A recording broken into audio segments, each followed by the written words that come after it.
They want us to celebrate President's Day, but let's talk about how some of America's greatest leaders built their legacies off of slavery. Let's get into it. And the things I'm talking about in this video are not my opinion.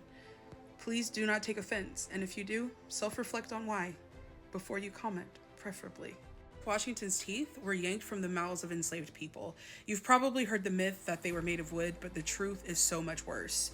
His dentures were actually made from human teeth, yanked from the mouths of enslaved black people. Records from Mount Vernon show Washington bought teeth from enslaved people for pennies, though they likely weren't voluntary sales. Despite this, Washington never freed most of the people he enslaved in his lifetime. Washington rotated enslaved people to avoid the law.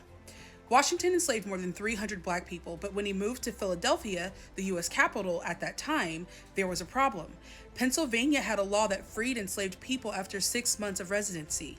Instead of freeing them, Washington illegally rotated his enslaved workers out of state every few months to prevent them from gaining freedom.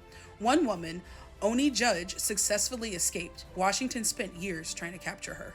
And the last guy we're going to talk about in this video is Thomas Jefferson. Jefferson enslaved over 600 people and profited off of their children.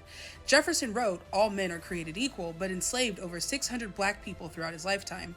Jefferson R-worded Sally Hemings, an enslaved girl, when she was around 14 and fathered multiple children with her. He used enslaved children as collateral for loans, selling them off to pay his debts. Despite writing about the evils of slavery, Jefferson freed only a few enslaved people in his will. Most of his plantation workers were sold after his death. While we can acknowledge that these men were founding fathers, we can also acknowledge that these men were slave owners. They built America's wealth on black suffering. And if they taught real history in schools, one would ask, would President's Day be celebrated or would it be a reckoning? Let me know in the comments.